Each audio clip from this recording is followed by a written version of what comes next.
And I will introduce Seth Rodney now, who is going to be our next speaker. So Seth was born in Jamaica. Wait, let's get it to... You can pick him. So Seth, I guess we'll give people a second to get in while you set up. Do you want to do a presentation mode? Oh, yes, just start here, I think. You do what you need to. Okay.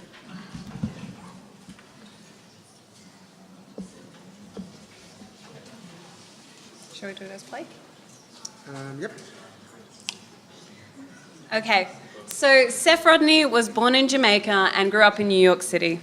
He has an English degree from LIU, Brooklyn, a studio art MFA from the University of California, Irvine, and a PhD in museum studies from Birkbeck College, the University of London. He writes about contemporary art and related issues for the Hyperallergic blog, and he is a faculty member at Parsons School of Design. He has recently been contracted by Routledge to produce a book based on his ongoing research regarding the personalisation of the museum visit. Thanks, Seth. Hi, I'm just going to do some housekeeping, i.e., like make sure that you can hear me. Is this good? Yeah. Okay, great. Okay, I got the thumbs up back there. Cool. Good afternoon. Thank you for coming. I really appreciate you being here, honestly, because I spent 7 years of my life researching this topic, and I get to talk about it once every 6 months, it seems. So, thank you. Right. So we know what we're doing and where we're going. I'm going to attempt to do 3 things here. I'm going to show you slides of what I think are situations that are representative of the personalization of the museum visit. And a lot of these images are going to be familiar with you all, I'm sure. Then I'm going to talk about what precisely I mean by the personalized visit. And then I'm going to take you through an historical timeline, matching up the particular details from the case study I did, which was Tate Modern. I focused my research on the Tate. And I'm going to match up what I found in Tate with the development of this kind of visit with other developments that are going on at the same time in large institutions like ICOM, AAM, and other historical developments that are sort of happening in the wider culture. So, with that, first slide. Right. So, this is a picture of Tate Britain. And when I arrived in London in 2006, I became aware of this Create Your Own Collection campaign, which was undertaken by Tate's marketing department in 2005. Essentially what the campaign consisted of was allowing visitors to imaginatively rearrange the permanent collection. Mind you, the permanent collection was not rehung. Basically, visitors were allowed to have sort of guides, physical guides through the permanent collection. And then they rearranged objects according to rubrics like the I'm hungover collection, or I have a big meeting, or I've just split up. I don't expect you to read this. I just kind of want to give you an example of what the sort of leaflets, handouts look like. So what you have in this moment is you have something that's essentially created by visitors, taken into the museum and used as a way to negotiate its permanent collection. So you have visitors becoming essentially collaborators with the museum.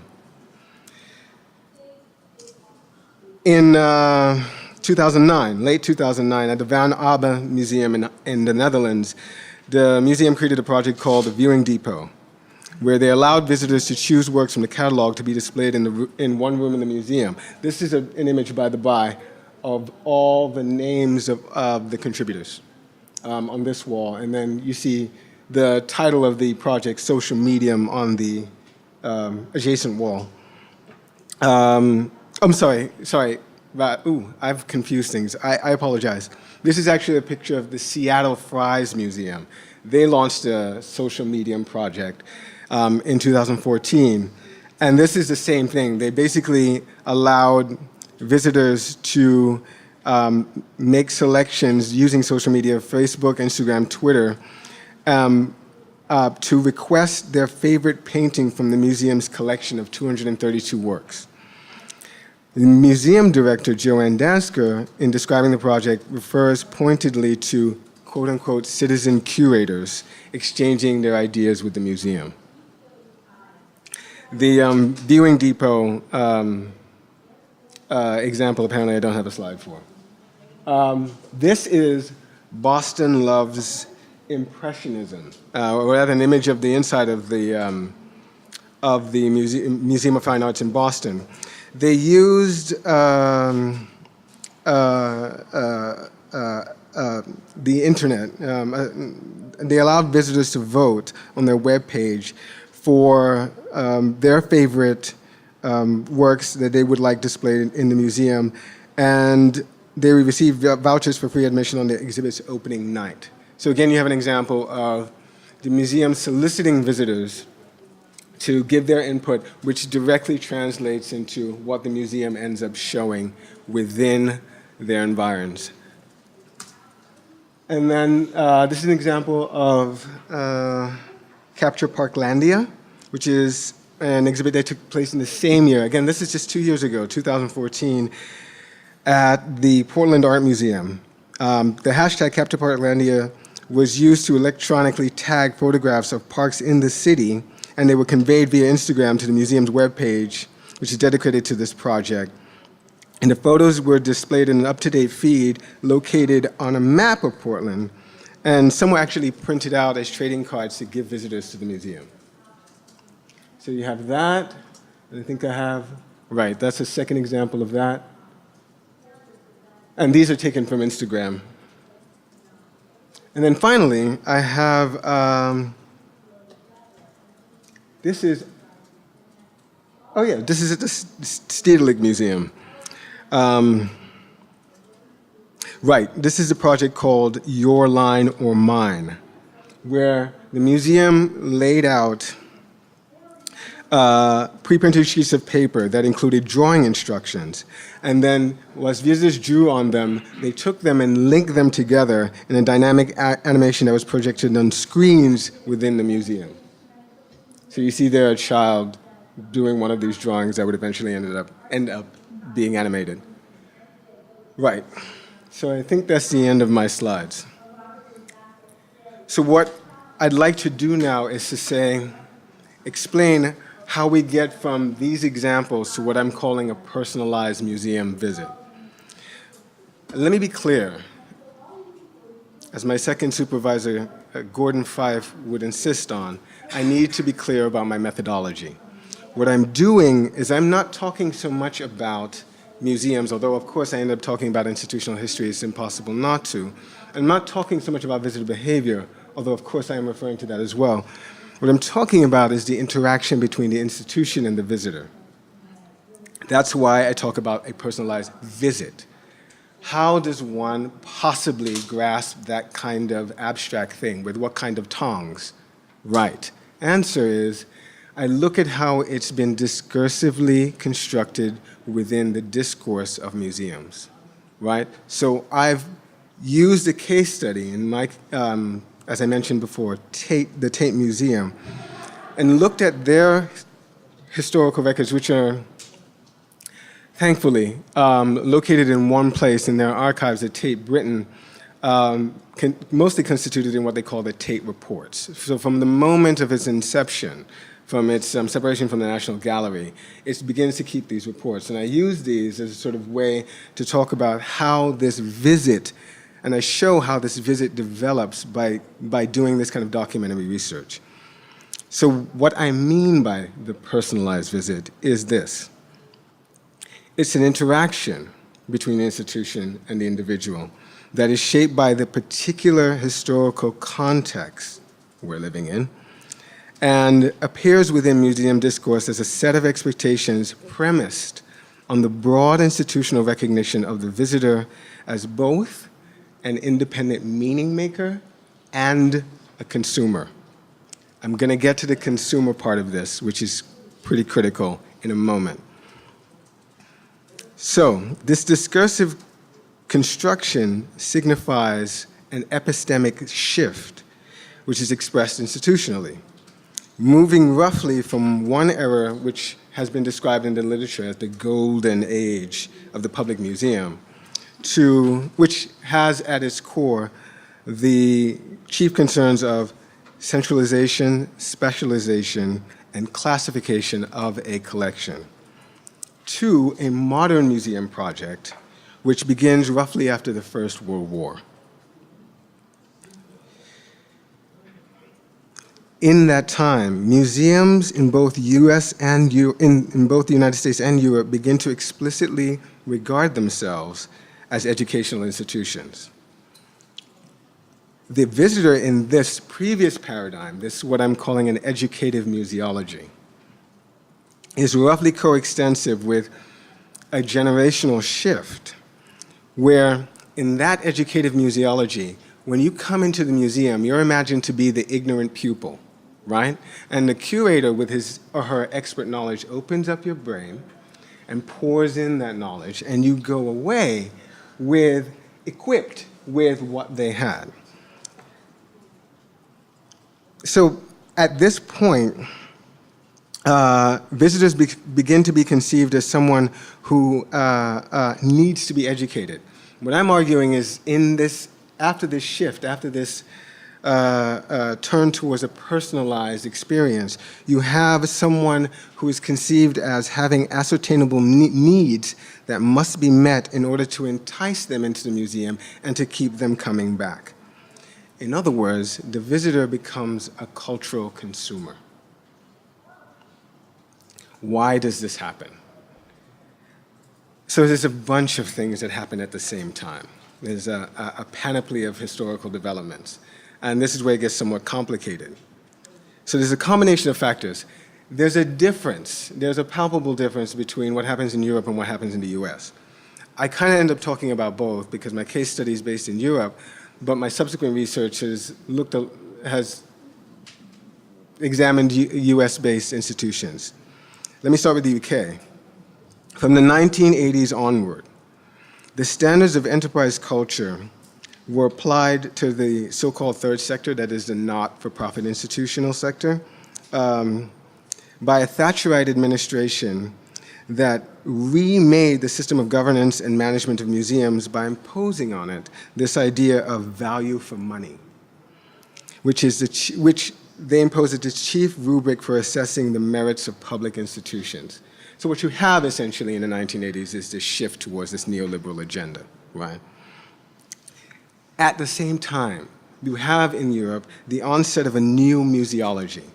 Now I know that this term doesn't have much traction in the US, but in Europe, it's understood as a movement within the professional ranks of museum workers that begins to bring to the surface a dissatisfaction with the lack of will on the part of these institutions to play a social utility role.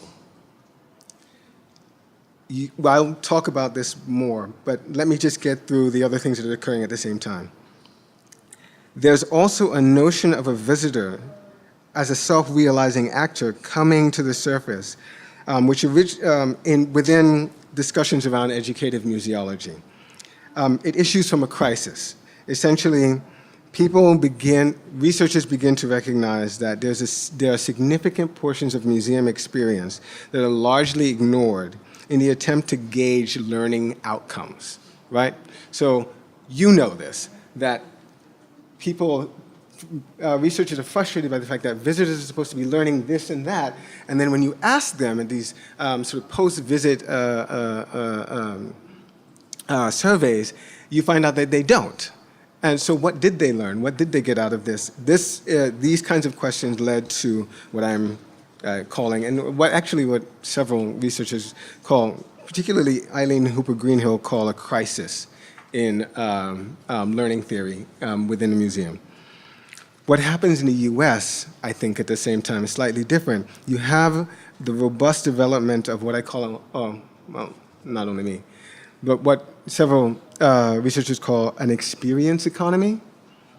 What that means is that institutions and organizations become entities that are marketed to visitors as opposed to sold. And here, this is a really key point. The distinction between sales and marketing, and I kind of call this the marketing revolution, is that when you are selling something to someone, you are concerned about your product. When you are marketing to someone, you're concerned about their needs. Stephen Weil says this in a really succinct way. In the selling mode, quote, "In the selling mode, their efforts have been concentrated on convincing the public to buy their traditional offerings. In the marketing mode, their starting point instead is the public's own needs and interests. And their efforts are first concentrated on trying to discover and then attempting to satisfy these needs and interests." So you begin to see this shift in the 80s and 90s towards gleaning information about visitors and mobilizing that information through market-based reasoning, right? So you place visitors within market segments. Great example, the audience research report undertaken by Morris, Hargreaves, and McIntyre, large consultancy in London, Manchester actually, retained by Tate to do their audience research, issue a report in 2005, I think it is, called Tate Through Visitors' Eyes. In that report, they define visitors in these market segments such as actualizers, who are people who view the museum as providing them soul food, or aficionados, who are experts, or sensualists, who are culture vultures, or researchers. I have 5 minutes left? Yeah. Oh, no. Okay. Okay, so, all right. Timeline, chronology, 1950s, 1960s. Public service during the interwar years sees the potential of museum education in supplementing the school curriculum and begin to exploit this capability by publicly advocating that museums enact education programs. So this is when the educative museology kind of comes into full swing. Now, by 1967, you have the first book outlining appropriate methods for museum education. Museum School Services is published, and it relays the ways in which school subjects could be related to museum collections. 1970 to 1972, you actually have education appear as a category in a Tate report for the first time. 1971, the International Council of Museums at its 9th General Conference adopts a resolution that rejects the traditional concept of the museum with its priority on objects of cultural and natural heritage.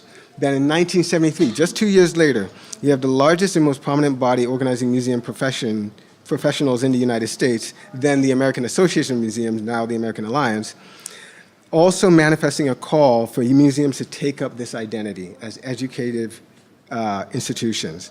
1982 to 1984, so about 10 years later, you have an information department at Tate open. At the same time, the number of school children coming into the museum number between 50 and 60,000 children a year. So there's clearly pressure on them to do this. By 1983, you have the group for education in museums becoming the biggest and most dynamic of the specialist cadres of museum staff in the UK, right? I'm going to skip ahead a bit. By 1988, this begins to wane. Education as a category in the reports, in the Tate reports, are no longer present. What you have is reaching the audience, engaging the audience, communicating with visitors by 1990. At the same time, in 1992 in the UK, the Museums and Galleries Act is passed, and the legislation basically transforms Tate from a civil service to a corporate entity. So you have, post that time, this raft of marketing and consumerist developments within the organization. For example, by 1997, they retained an advertising agency to improve audiences attendances at the smaller paying exhibitions and to attract a larger and wider public. They launch a website. They install new education programs called things like Tate Extra, which is for teens, and Sunday Art Trolley, which is for children. They refurbish the Tate Cafe. They create a visitor care program. At this point, organizations like the DCMS, which is responsible for museums across the UK, articulates the priorities of UK museums and galleries as their goal should be to act as vehicles for positive social change. So while the museum has this pressure to be that and do that, they are finding the solution, oddly enough, to be these neoliberal strategies of transforming visitors into consumers, into cultural consumers, right? Because you get more people through the door. The appeal is made in terms of what their needs are. And this is the point at which this institution becomes a fully active, self-reflective, self-aware marketing institution, which is how you get the Create Your Own Collection campaign. I need to say something very quickly to wrap up. Yeah, let me just read this. One of the most direct ways to reconcile the notions of the visitor as an autonomous consumer and the visitor as a shareholder in public patrimony, which is what they used to be considered in the during the years of the educative museology, roughly. And the visitor as an engaged participant is to place visitor-produced content in publicly promoted museum exhibits. In co-curation practice, the visitor becomes both a producer, allied with the museum's mission by creating content for it, and the consumer, viewing the displayed works as other consumers do. More, the visitor's agency as a valid producer and collaborator with the museum in co-curation practice receives the kind of recognition that the museum does not otherwise regularly offer the visitor. So they are being recognized in a way that they're not often recognized or not otherwise recognized. Indeed, this is marketing's unique strength, an ability to harmonize the ostensibly opposed concepts of the visitor as an autonomously directed and engaged agent and the visitor as a manipulable consumer made pliable by his or her needs. The theoretical component of the visitor-consumer figure underlies this figure that's implicit in these kinds of marketing reports and campaigns. Because market segmentation and user modes exist in a discourse of marketing and produce these crucial ideas that organize and describe visitor experience. I feel the need to rush to the end. There are several problems with this. One is that I think particularly in this context of the MCN conference, there's a kind of, and this is actually how Suze ended up inviting me to this, because I said this thing to her and I said, well, I think that my views wouldn't necessarily be welcome. And she said, no, actually we want to hear that. And I think that the issue for me is that there's a bit of too much of an emphasis on technology leading this charge. And I want to say that to an extent, I feel like the field is a bit too technologically determinist. It's actually not about technology, as far as I'm concerned. It's about this kind of growth, this kind of development of this notion of the individual is at the center of social lives, right? That what the museum visit should be is about what you need, what you want. And this makes it categorically different from any other museum or kind of museum we've experienced historically.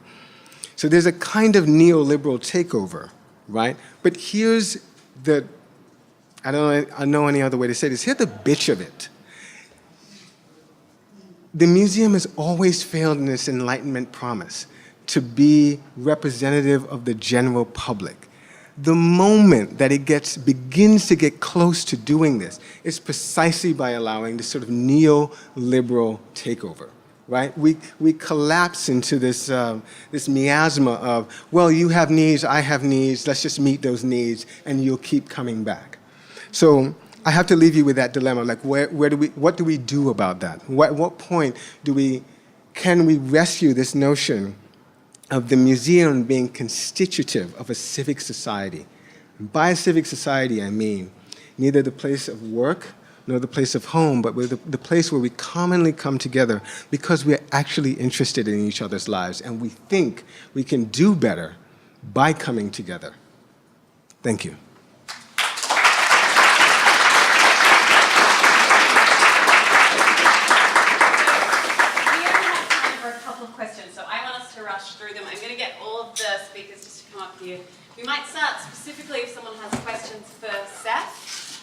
It would be great to hear it. Kevin, we've already heard from you. I'm going to go for someone who we haven't heard from yet. Unless no one else has a question.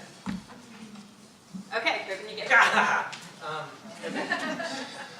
Well, so I'm interested in this marketing versus selling mindset, and I haven't read that part of it lately, so that's kind of I'm rusty on that. But what's interesting to me about technology in museums is that fundamentally, most, especially gallery technology and most web technology in museums, still pretty much all is based on the same premise, which is the one you described, which is here's more information for you. You know, open up your brain and we will pour it in. Most museum tech is basically based on that premise. And what I'm wondering is if in the move from a marketing or a sort of selling museum to a marketing museum, if that instinct of let's fill up your brain with information never went away, it just migrated to the stuff that we all in this room do. Does that make sense? I'm not sure if I'm phrasing that well. But. No, but I'm gonna try to rephrase it, and maybe you can help me. So the question from Coven seems to be that whether in that. Actually, what I mean to say is, do you think that that instinct is inextinguishable?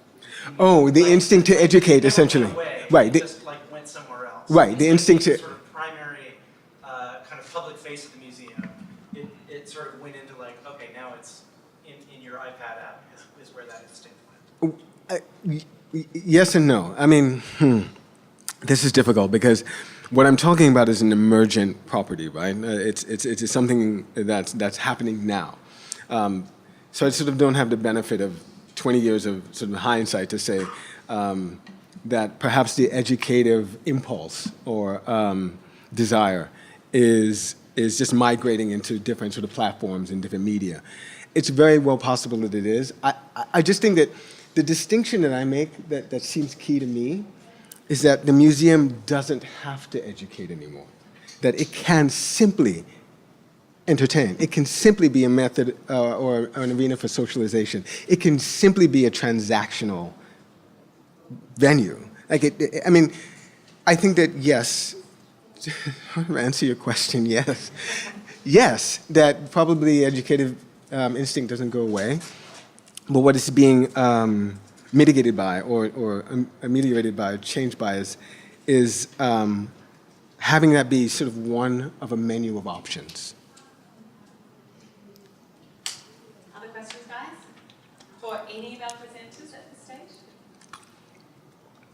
All right, if not, we might wrap it up. I'm sure our presenters will stick around for a couple of minutes so that you can come and ask your questions that you were too scared to say. It is great to have you here. We will, continue the conversation. Thank you.